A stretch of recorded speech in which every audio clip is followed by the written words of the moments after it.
우리 하나님의 크신 은혜와 평강이 오늘도 예배에 참석하신 모든 분들과 또 유튜브 영상으로 예배에 함께하는 성도님들을 위해 충만히 임하시는 복된 시간 되시기 바랍니다.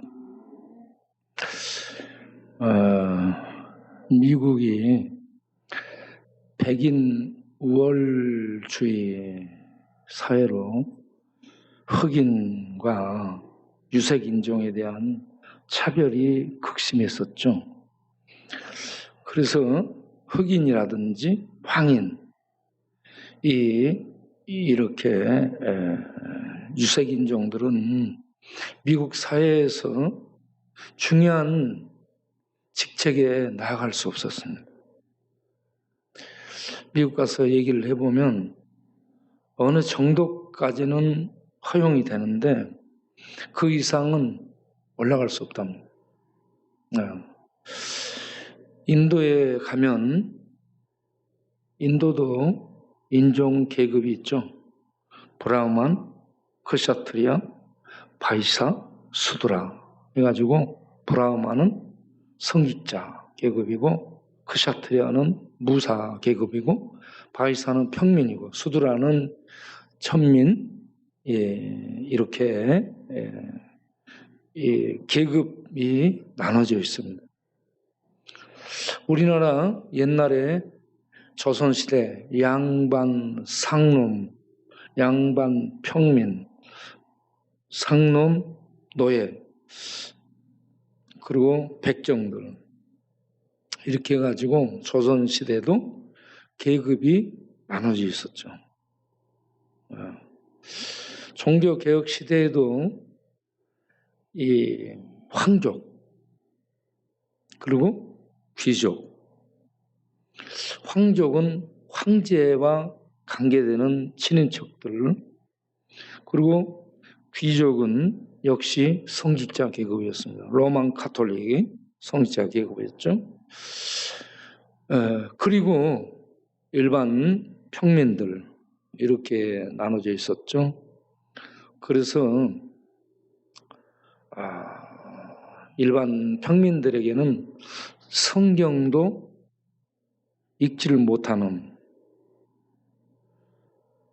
이 성직자들, 사제들, 이런 계급들만 성경을 가지고 있었고 그들만 라틴어로 성경을 읽을 수 있었고, 그리고 기도도 하나님 앞에 1대1로 하는 것이 아니라 기도문이 작성돼 있어요. 작성된 기도문을 읽는 그런 기도를 한 거예요. 예배 시간에 이렇게 신부와 사제들이 무슨 얘기를 해도 라틴어로 자기 말로 하지 않고 라틴어로 하기 때문에 뭔 말 한지를 모르는 거예요.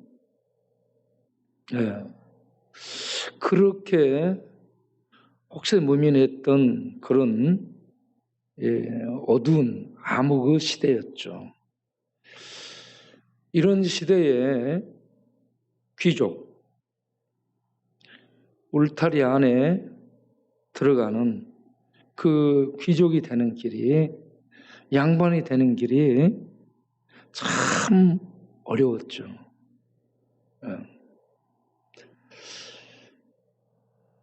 예수님 시대에 이스라엘에도 이 성직자들, 서기관, 제사장, 바리새인, 서기관, 제사장 그룹, 그리고 바리새인 일반 평민 그룹,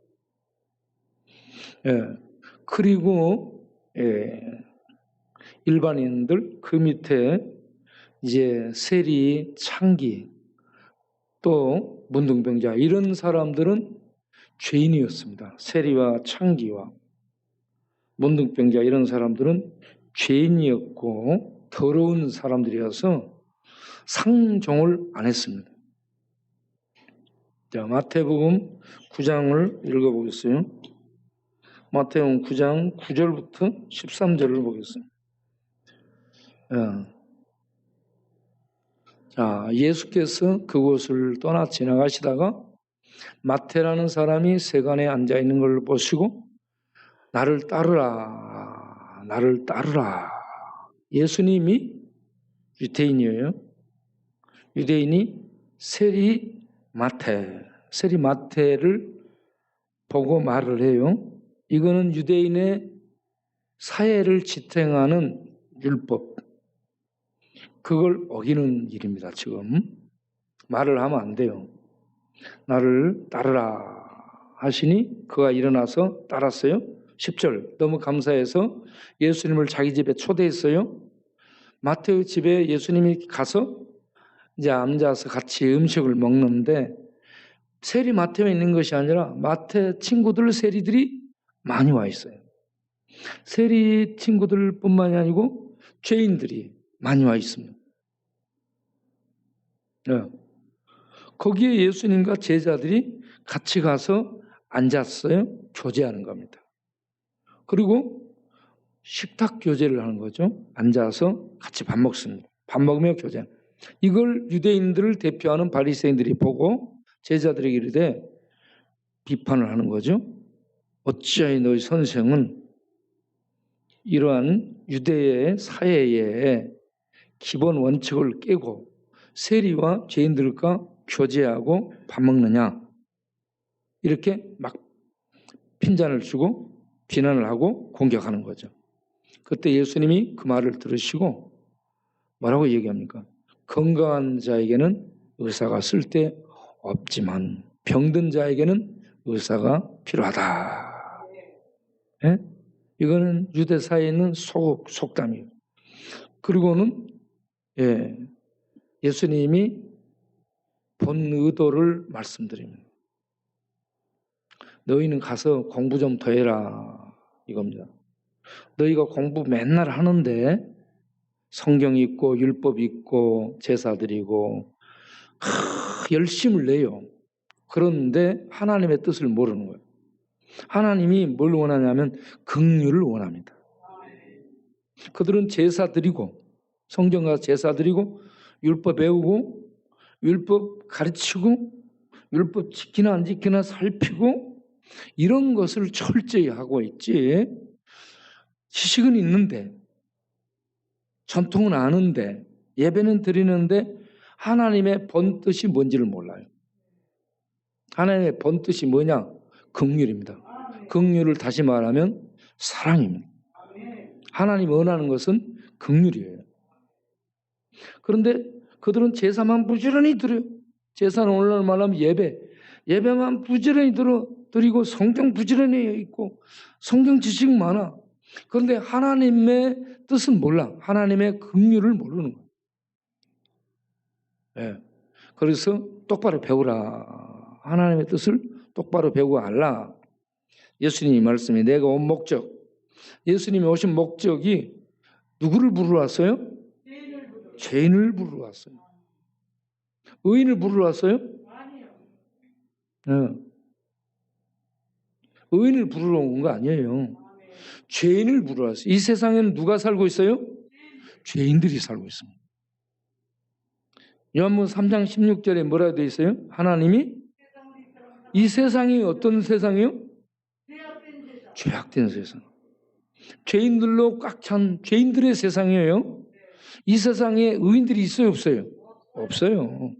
이 세상은 죄인들로 꽉 차 있습니다. 그런데 죄인들로 꽉 찬 이 세상을 하나님이 뭐 했다? 사랑하셨다는 거예요. 이때 사랑이 불쌍히 여기는 사랑입니다. 긍휼의 사랑입니다. 네. 그러니까 유대인들, 서기관, 바리새인, 제사장들은 열심히 성경 읽고 공부하고 외우고 가르치고 그걸로 유대 사회를 지탱해. 이거 감시해. 막 좀만 뭐 하면은 정죄하고 막 그럽니다. 네? 율법의 행함을 통해 의롭다함을 얻고자 애쓰는 그런 사람들이죠. 그런데 율법을 지킬 수 있어요, 없어요? 자, 마가복음 9장 20절부터 한번 봐보죠. 20절부터. 마가복음 9장 20절부터 21절. 그게 마가복음 9장이 아닌 것 같은데.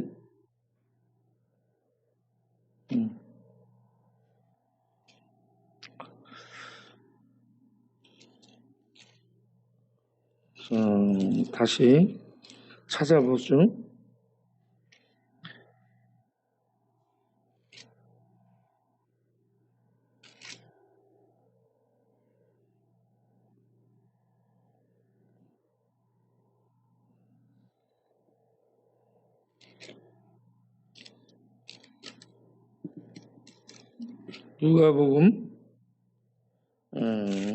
누가복음도 아니네.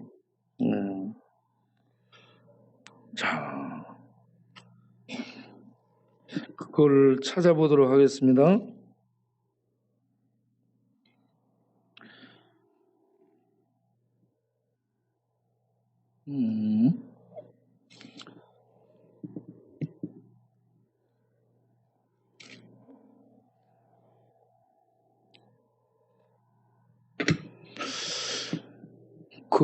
오늘 아침에 읽었던 이 성경이 어디였지? 내가 생각이 안 나는데.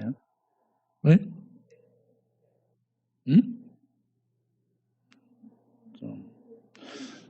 자, 뭐냐 그러면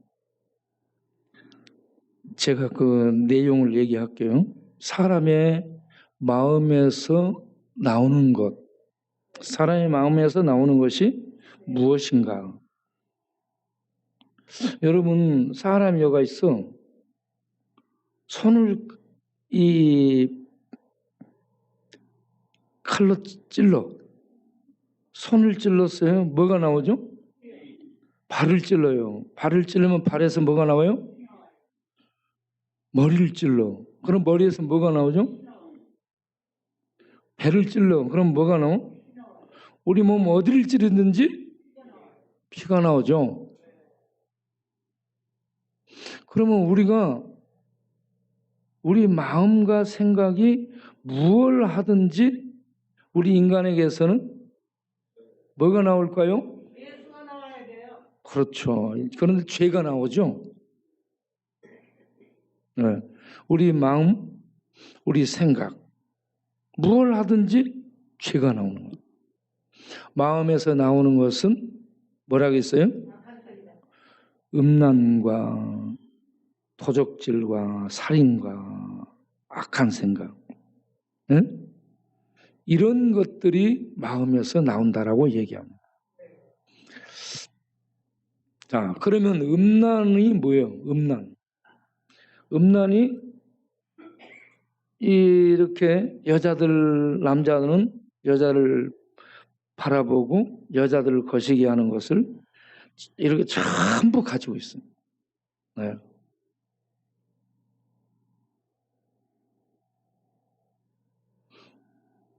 여러분, 어떤 친구들 이렇게 핸드폰을 보면 핸드폰에 이게 쫙 깔렸어요. 쫙 깔렸어. 그리고 요즘 음란 사이트가 얼마나 성행하고 있습니다. 네. 거기에 자동적으로 전부 이렇게 접속을 하고 돈 주고 다운받아가지고 거기에 이렇게 들어가서 보고 그렇게 하는 사람들이 많습니다. 이 간음은 뭐예요? 간음은 음란과 간음.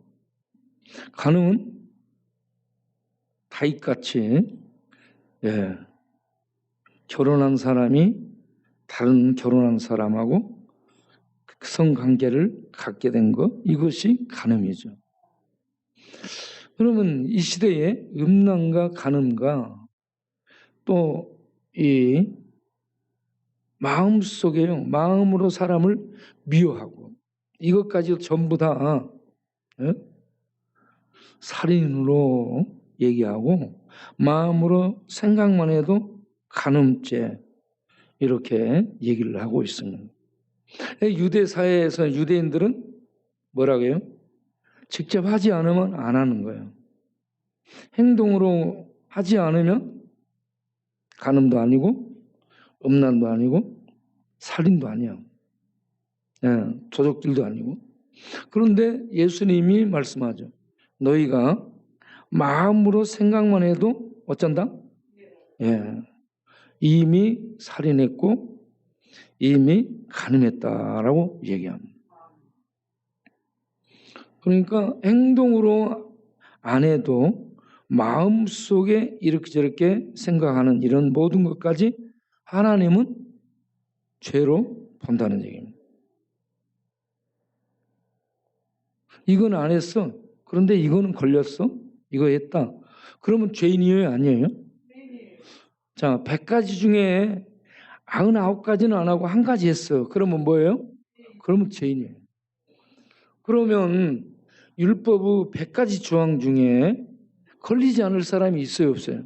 없어요. 마음으로, 생각으로. 우리 몸에 어디를 찔러도 피가 나오는 것처럼 우리 마음과 생각으로 어떤 것을 이렇게 이 마음과 생각이 이렇게 나가서 돌아다닌다 할지라도 다 죄를 짓는다는 얘기입니다. 일생 동안 죄 안 짓고 사는 사람이 있다 없다? 없어요. 이 땅에 사는 사람은 전부 뭐다? 다 죄인입니다. 예수 믿으면 죄 안 짓나요? 예수 믿어도 다 죄인이에요. 그러면 큰일 났네. 죄인은 뭐예요? 사망이요. 사망으로 끝나지 않고 하나님 앞에 마지막에 심판까지 받아. 그러면 죄인이 살아남을 어떤 구원이 죄인 스스로에게 있다 없다? 없다. 그러면 인간은 절망이네. 절망이죠. 죄인은 살아남을 길이 없는 거예요. 그러한 죄인들, 스스로 구할 수 없는 죄만 짓고 사는 죄인들을 위해서 하나님이 보내신 구원자가 있죠. 예수님. 저는 예수님 믿었다는 것이 인생 성공이라고 생각합니다. 예수님 안 믿은 사람들은 아무리 의로워도 자기 의로 자기를 구하지 못하고 지옥 갑니다. 제가 영등포에 들어와서 복음을 전하는 이유가 뭐가 있겠습니까? 내 이름을 알리기 위해서? 아니에요. 내 업적을 쌓기 위해서? 아니에요. 내가 뭔 성공을 위해서 여기 들어와서 이렇게 하겠어요? 아니에요. 저는 나 같은 죄인을 구원해 주신 예수님을 구원의 주님으로 전하는 일을 하기 위해 들어온 겁니다. 복지? 이거는 수단이에요. 복지는 수단이에요. 돌보고 복지하고 먹여주고 입혀주고 이렇게 이런 하는 돌보는 이거는 수단이에요. 목적이 아니에요. 목적은 예수 믿기 위해서 구원받게 하는 거예요. 구원받게 하는 거예요. 이 구원, 세리마태가 예수님을 만나서 자기 집으로 예수님을 초청한 게 자기 같은 죄인을 불러주신 거예요. 불러서 구원시키고 하나님의 제자로 복음을 전하는 제자로 삼아주신 이 영광에 초대를 해준 이 은혜가 너무 큰 거예요. 그래서 죄인들을 데리고 와서 예수님 초청해서 식사 대접한 거예요. 예?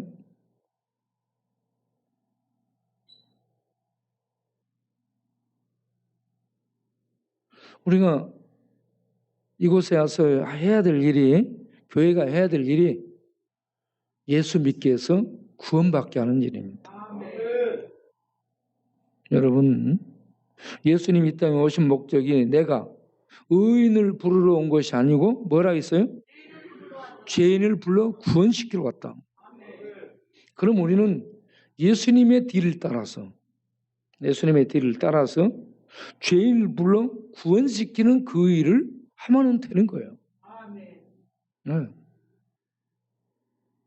그런데 예수님의 뒤를 따라서 죄인을 불러 구원으로 인도하려면 본인이 구원의 경험을 가져야 됩니다.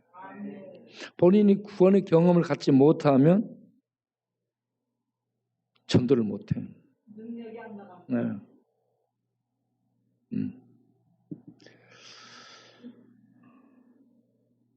제가 칼빈을 존경하는 이유가 칼빈은 종교개혁자 칼빈은 신학자죠. 신학자인데 목회자입니다. 네. 그가 성경을 프랑스어로 번역하죠. 네. 프랑스어로 번역할 뿐만 아니고 도망 다니면서도 사람들에게 복음을 전합니다. 복음을 전해요. 그리고 제네바에 있다가 스트라스부르라고도 하고 스트라스버그라고도 하는데 스트라스부르에 가서 거기에서 3년 반 정도 피난민 목회를 합니다. 그때 유럽에 흑사병이 펴져서 막 죽어가. 그래서 정부에서 여기는 금지구역으로 그어놓고 들어가지 못하게 하거든요. 금지선을 그어놓고. 금지구역이 정해지는 거예요. 들어가면 안 돼. 그런데 칼빈의 몸에 6, 7가지 병을 가지고 있어요. 자기 몸이 뭐요? 기저질환자예요. 기저질환자인데 자기 몸을 돌보지 않고 그 속에 병자들을 돌보기 위해서 들어갑니다. 찾아가서 기도해주고 방문하고 위로하고 격려합니다. 그리고 사람들에게 편지해요. 그래가지고 그들을 격려해줍니다. 이렇게 목회를 하다가 제네바에서 다시 불러요. 제네바로 돌아갈 때 뭐라고 각오를 표현하고 있냐면 영혼의 구원을 위해서 내 목숨을 바친다. 그가 신학자로 학교 가서 총장하기 위해서 가지 않습니다. 제네바의 시의회 의장하기 위해서 가지 않습니다. 목회자로. 영혼 구원을 위해서 갑니다. 영혼 구원을 위해서. 네. 예수님이 이 땅에 오셨을 때,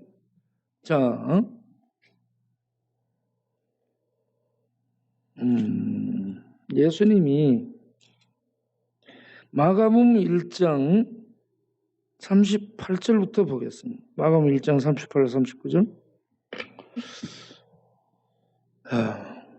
예수님이 구원을 하러 오신 예수님이 뭐라고 얘기하냐면, 또 읽어보겠습니다. 이르시되 우리가 다른 가까운 마을들로 가자. 거기서도 전도하리니 내가 이를 위하여 왔노라 하시고 이에 온 갈릴리 그쪽에 다니시며 그들 여러 회당에서 뭘 했어요? 전도했습니다. 전도. 예수님이 누구예요? 하나님이에요. 하나님이 오셔서 뭘 했어요? 전도했습니다. 전도. 네. 제가 신학교 다니면서 교수들이 가르치지만 말고 나가서 전도해야 됩니다. 얘기했어요. 그래서 그때 나랑 같이 전도하러 다닌 교수님들이 있어요. 네. 예수님이 이렇게 하셨거든요. 예수님이 구원을 위해 죄인들을 구원하러 오셨는데 그 예수님 당신이 전도하러 다녔습니다. 이 마을 저 마을 구박받고 멸시천대 받고 신학교에서 대접만 받는 총장으로 있지 않고 이 마을 저 마을 다니면서 멸시받고 공격받고 비난받으면서 전도했습니다. 전도.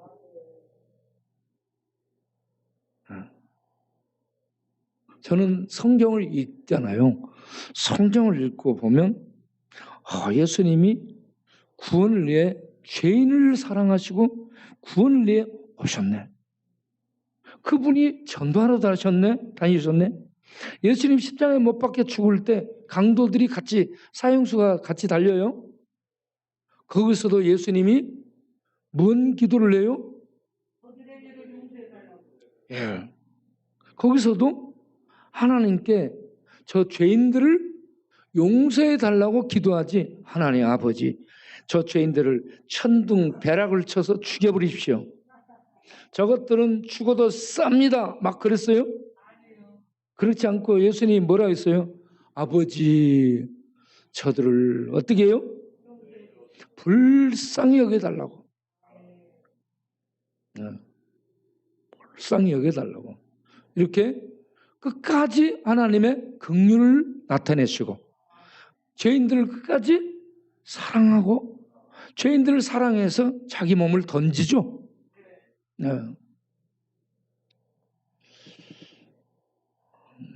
제가 그래서 영등포 들어와서 이 복음 전하기 위해서 몸을 던진 거죠. 그래서 우리 교회는 계속 복음을 전하고 있어요. 복음을 전하고 또 구역을 나눠가지고 또 구역 전도팀을 만들어서 전도를 하도록 하고 있죠. 그 일에 여러분들이 나 같은 죄인을 하나님이 불러 구원해 주셨다는 구원의 확신, 구원의 은혜를 여러분들이 경험하기를 바라고, 구원의 은혜를 경험한 다음에 가만히 있지 마시고 나가서 전도하세요. 뭐라고 전도해요? 하나님이 나 같은 죄인도 용서했습니다. 나 같은 죄인을 불러 구원해 주셨습니다. 여러분, 예수 믿고 구원받기 바랍니다. 이걸 전하면 돼요. 오늘 낮에 동네에 한 건달 친구가 왔어요. 그 친구가 뭐라고 얘기하면 하나님이 나 같은 죄인은 용서 안 해줄 거라고 얘기하는 거예요. 예? 자기는 너무 죄를 많이 지어서 교회는 다니고 교회는 아는데 하나님이 나 같은 죄인은 용서해 주지 않을 거라고 얘기해요. 내가 그래서 그랬어요. 하나님이 용서 못할 죄가 어디냐? 너가 아무리 많은 죄를 지었을지라도 그 죄보다 예수님이 흘린 피는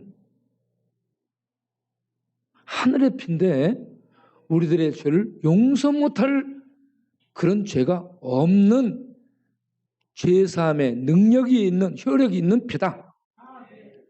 자, 그 하나님의 피를 뭐라고 얘기해요? 점도 없고 흠도 없다. 이 땅의 피는 어때요? 전부 점이 있고 흠이 있고 더럽습니다. 왜? 우리는 죄로 부정한 죄의 DNA가 어머니 모태에서 우리에게 다 이렇게 옮겨지게 된 거예요. 죄 가운데서 이렇게 잉태됐어요. 죄 가운데 태어났어요. 그래서 우리는 어디를 찔러도 죄가 나옵니다. 예. 뭔 생각을 해도 죄된 생각이에요. 어디 가서 고운 머리를 써도 죄예요. 예. 전부 죄입니다. 그래서 지구복구 싸워봤자 죄예요. 예. 그럼 우리는 죄 지을 일밖에 하는 것이 없고 죄 지을 생각밖에 없는데 이 죄인을 하나님은 어쨌더라? 사랑했더라. 놀라워요. 죄인들은 사람들도 죄인들은 가까이 하지 않죠. 아유, 여성 연쇄 살인범이 있다. 예? 옛날에 유영철이 여성 연쇄 살인범이었어요. 그런 죄인하고 누가 가까이 하겠어요? 안 못하죠. 그런데 우리는 날마다 살인하는 사람들이에요, 사실은. 예. 유영철만 연쇄 살인범이 아니고 우리 모든 인간은 날마다 살인하는 죄인들입니다. 사람 죽이는 더러운 죄인들. 우리 속에는 죄의 DNA가 있는데 유전자 검사에서 죄의 DNA는 검출을 못해요. 다른 것들만 검사해요. 네. 죄가 나타나요? 안 나타나? 안 나타나요. 네. 사망의 세력이, 사망의 색깔이 피 검사할 때 나와요? 안 나와요? 안 나와요. 그리고 피 검사를 하는데 이 사람 어디 가서 먼지 저지르고 저기 가서 먼지 저지르고 이게 나와요, 안 나와요? 안 나와요. 몰라요. 그런데 하나님은 다 알고 있어요. 마음으로 하는 것, 생각으로 하는 것, 알게 하는 것, 모르게 하는 것. 하나님은 어떻게 한다? MRI, CT, 뭐 초음파 검사 아무리도 안 나오는데 하늘의 진리의 빛으로 싹 해서 다 알고 있어요. 여기에 하나라도 걸리지 않은 사람이 있다 없다? 그래서 홀이라도 갚지 않으면 나올 수 없다라고 얘기합니다. 마태복음 5장을 보겠어요. 마태복음 5장. 네? 마태복음 5장.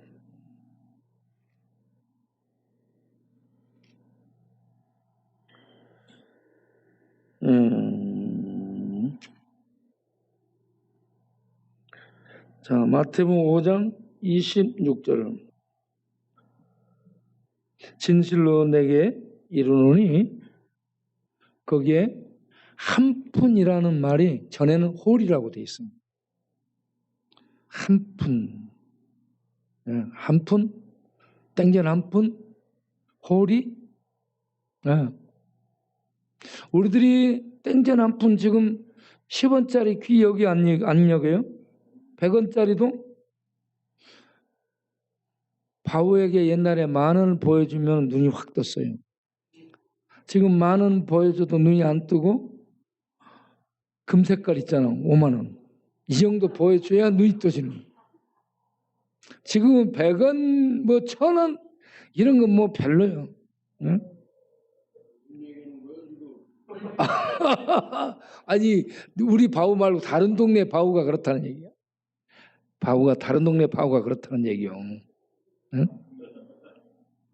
이렇게 이 돈에 이 홀이라는 돈, 한 푼이라는 돈이 가치가 없다는 얘기입니다. 우리는 별로 이렇게 심각하게 생각하지 않은 것들. 그런데 하나님은 머리털만한 이런 죄도 다 알고 있다는 얘기예요. 그리고 자기 머리털만한 죄를 자기가 알까요? 모를까요? 머리털만한 죄도 이걸 해결 안 하면 감옥, 마귀가 들어가는 감옥, 지옥불에서 나올 수 없다고 얘기합니다. 우리는 그러면 이 모든 죄의 값을 스스로 갚을 수 있어요? 없어요? 해결할 수 있어요? 없어요? 그런데 그걸 해결하러 오신 분이 계시죠. 그분이 하나님의 아들 예수. 예수께서 우리의 죄값으로 생명을 지불하죠. 생명을.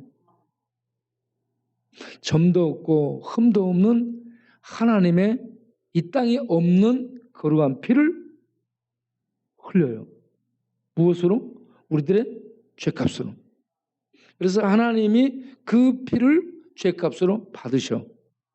그리고 그 피로 죄를 덮으시고 죄를 도말하고 죄의 증서를 찢어버리고 죄를 기억한다 안 한다? 죄를 하나님은 기억도 안 합니다. 그런데 율법은 어때요? 율법은 죄를 기억합니다. 율법은 죄를 기억해서 고소하고 법정에 고소해서 이 사람 사형이라고 올리죠. 그런데 만약에 예수를 믿었다. 그러면 예수 피가 그 사람의 모든 죄를 덮고 모든 죄값으로 예수 피가 지불되므로 하나님이 판단하실 때 율법이 정죄해서 죄를 고소하고 올리지만 하나님은 뭐라고 해요?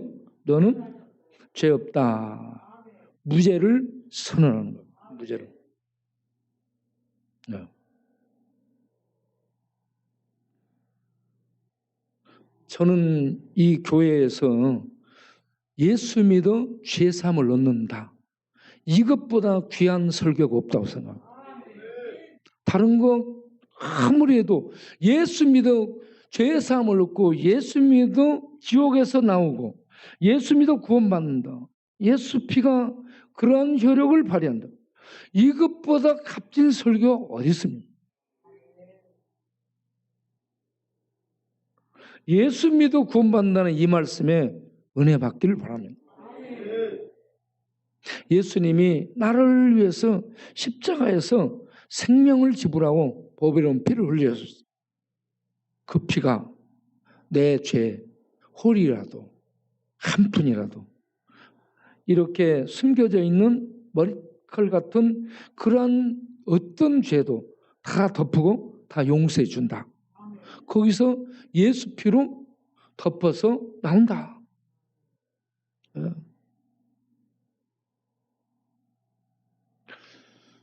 히브리서 10장을 보겠어요. 히브리서 10장.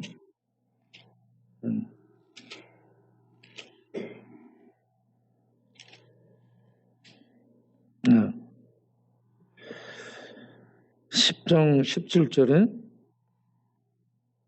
히브리서 10장 17절에 자, 그들의 죄와 그들의 불법을 내가 다시 기억하지 아니하리라. 자, 예수님이 십자가로 죄값을 다 갚아버렸어요. 그래서 하나님이 뭐라고요? 그들의 죄와 죄 지은 불법, 잘못한 것, 그들의 그 죄와 잘못을 내가 다시 들춰내서 갖고 있다가 그걸 들춰내서 너 이리 와 잡아들인다요. 아니면 뭐라고요? 다시? 기억도 안 하신다. 죄의 권세가 율법에서 나옵니다. 죄의 권능이 율법이 들이닥치면 죄가 살아나서 너 이거 사망 이렇게 처리되는 거예요. 네. 죄의 권능은 율법이 적용될 때 나타나요. 그런데 율법이 아무리 이렇게 정죄해도 죄를 드러내고 정죄해도 예수님의 은혜가 거기에 입혀지게 되면 모든 죄, 어떤 죄도 용서를 받게 된다. 저는 예수 믿어 이 죄사함의 자유를, 이 죄사함의 은혜를 입고 누릴 수 있어야 된다고 봅니다. 여러분, 죄사함의 자유를 누리고 있습니까? 아니면 예수 믿는데 죄를 지어서 지옥 간다고 생각하고 있어요? 예수 믿었어요. 죄를 지었어. 지옥 갑니까? 예. 예수님의 피값은 모든 죄를 덮고도 남습니다. 죄인을 사랑하시되 끝까지 사랑해서 구원시킵니다. 문제는 예수를 안 믿으니까 문제죠.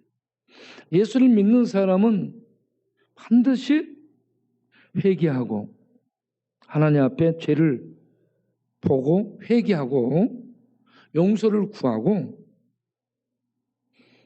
십자가를 붙들고 하나님의 보좌 앞에 나아가서 심판대에서 예수 피로 의롭다함을 얻고 죄에 대해서 이 가림을 받고 의인으로 하나님의 심판대에서 구원받게 될 줄로 믿으시길 바랍니다. 예수 믿었는데도 구원 못 받는다면 믿음이 아니에요. 왜냐하면 예수 피는 이 땅에 없는 피라니까. 이 땅에 누구도 만들 수도 없고 생각도 못한 하나님의 구원 방식이 하나님의 아들을 통해 죄인들의 죄값을 갚아주는 거예요. 이 예수 피가 무슨 죄를 못 덮고 무슨 죄를 못 씻겠습니까?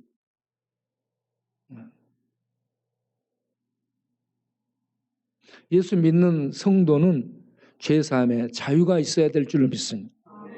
죄사함의 기쁨이 있어야 됩니다. 죄사함 받음.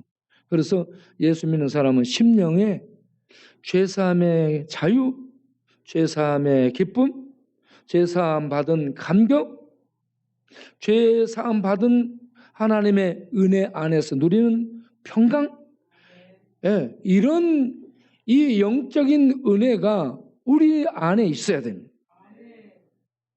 이것이 있을 때 밥 안 먹어도 배부르는,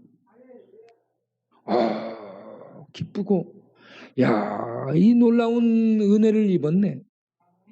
내가 무엇이긴데 나 같은 죄인이 이런 은혜를 입었지? 하나님이 나를 사랑하셔서 이 사랑. 여러분 지치고 힘들어서 쓰러질 때 하나님이 나를 사랑하셨다. 하나님이 죄인 나를 사랑하셨다. 그리고 하나님의 아들이 나를 위해 죽어주셨다. 더 이상 바랄 게 뭐냐? 예수님이 나를 위해서 죽어주셨다. 이사야 53장 5절 6절에 무슨 말씀이 있어요?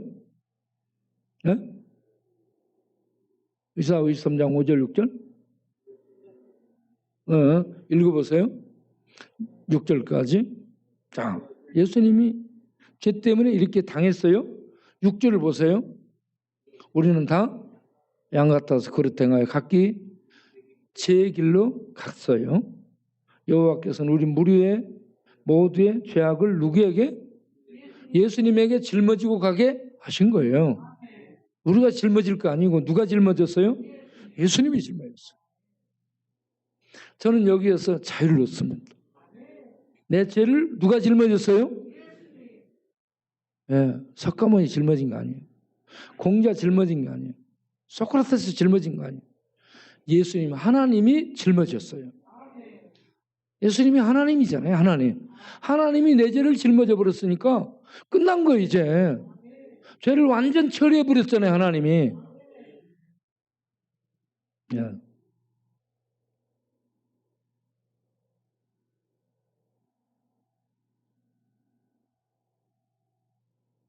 여러분 안에 그러면 예수님으로 말미암은 죄 사함의 자유가 있다. 나는 예수 믿고 자유가 없다. 예수 믿고 자유가 있는 사람 손 들어보세요. 나는 자유하다. 나는 자유가 없다 하는 사람. 나는 발이 묶여 있다. 자유가 없는 사람. 그 발이 묶여 있으면 그거를 이렇게 해보세요.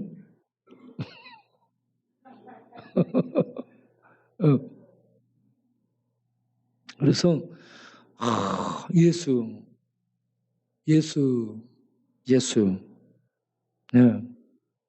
예수가 정말 놀라. 예수 그 이름. 우리 예수 그 이름 찬송을 한번 하겠어요. 예수 그 이름. 그 비밀을 모르는 예수 그 이름.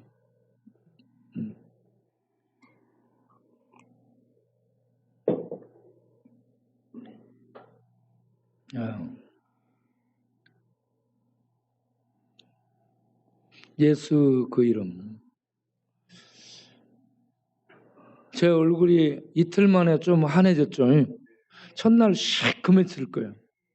완전히 그냥 지금도 새까맣다고? 아닌데 많이 못해졌어요. 예수 그 이름을 우리가 부르도록 하겠습니다. 너무 예수 그 이름.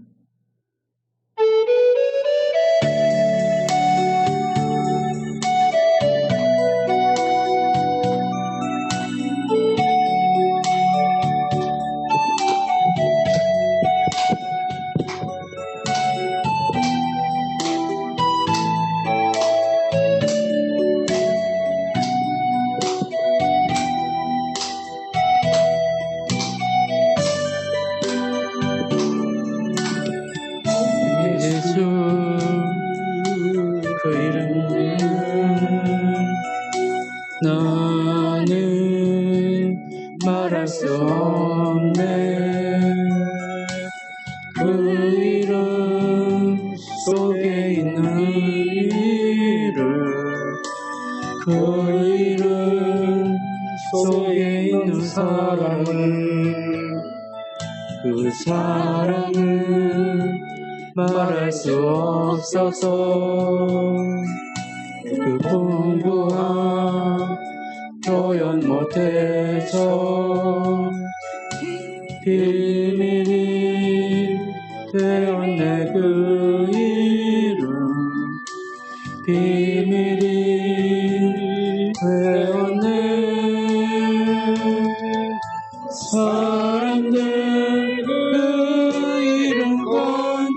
적자에 어린 졸처럼 그렇지만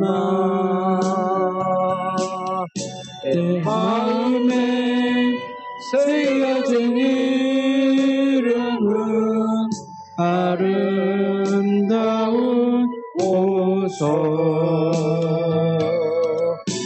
내게 있는 귀한 비밀이라 내 마음에 숨겨진 기쁨 예수 그 이름 나는 말할 수 없네. 이름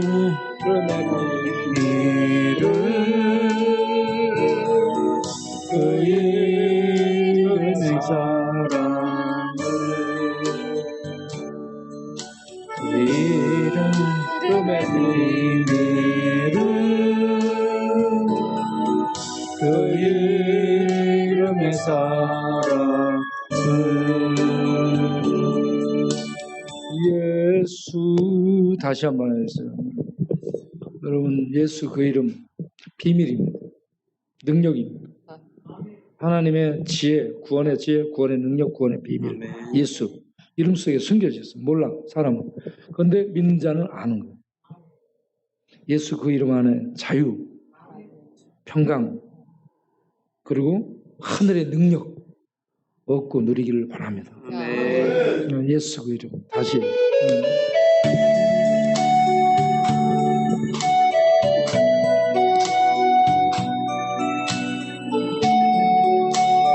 예수님이 하나님인데 우리를 사랑하셨습니다.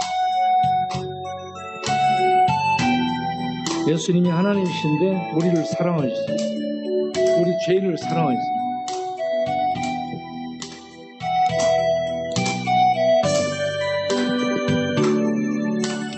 예수 그 이름 나는 말할 수 없네.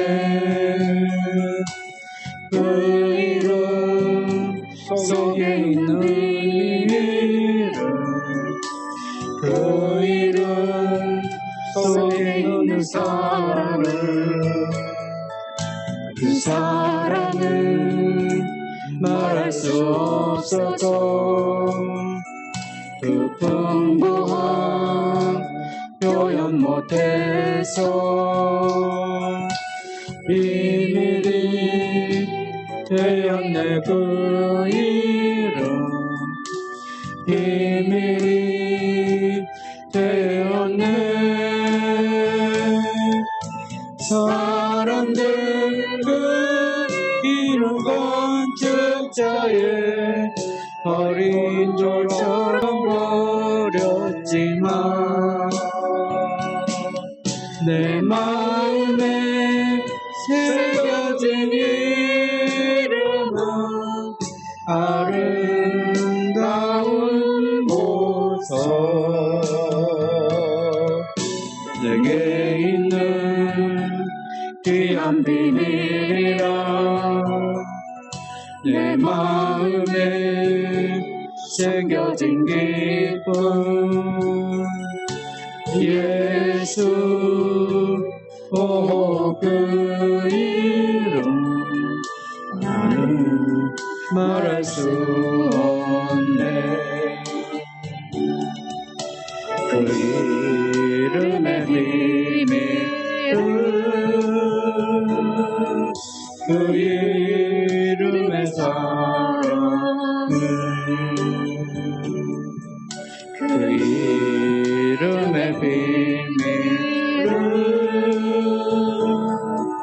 그 이름의 사랑을. 아멘. 우리 몸 어디를 찔러도 뭐가 나와요?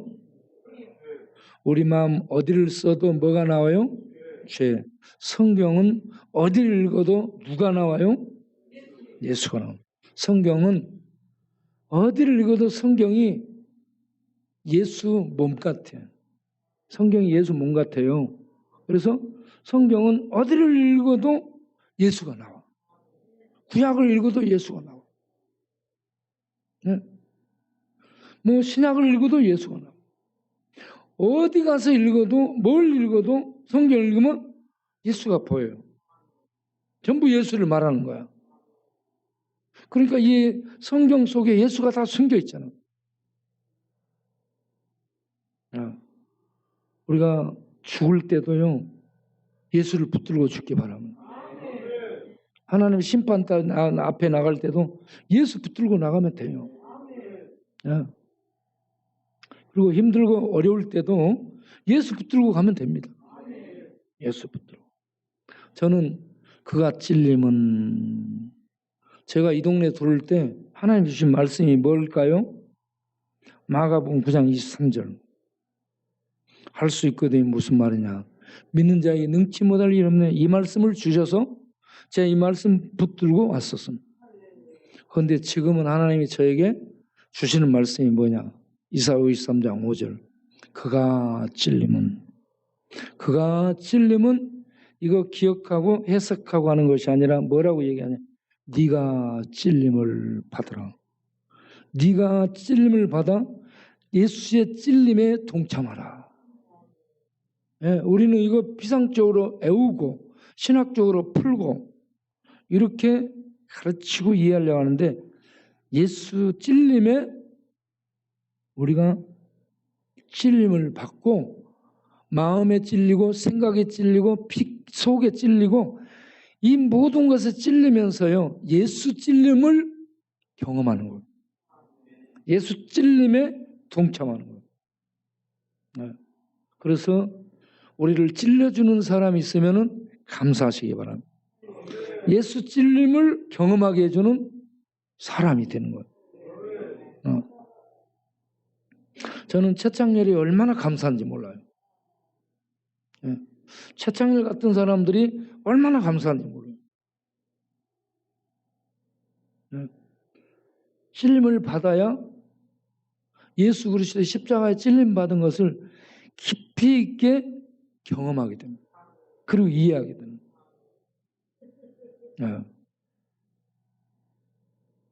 여러분 그래서 고난당하고 찔림 받을 때 기뻐하고 감사하시고 이 말씀 암송하세요. 그가 찔림은 따라서 합시다. 그가 찔림은 더 이상 나가지 말고 그가 찔림은 우리의 죄악을 내면 그가 상함 우리의 허물을 인하면 이거 나가지 말고 그가 찔림은 그가 찔림은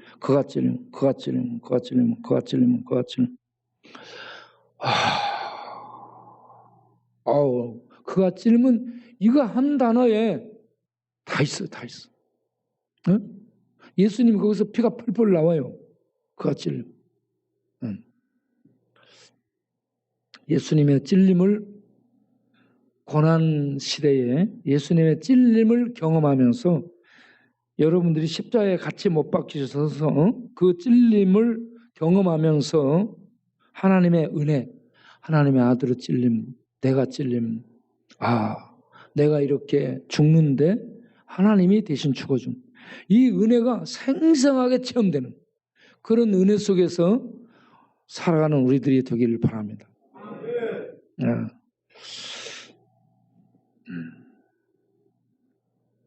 오늘 여기서 기도하고 마치겠습니다.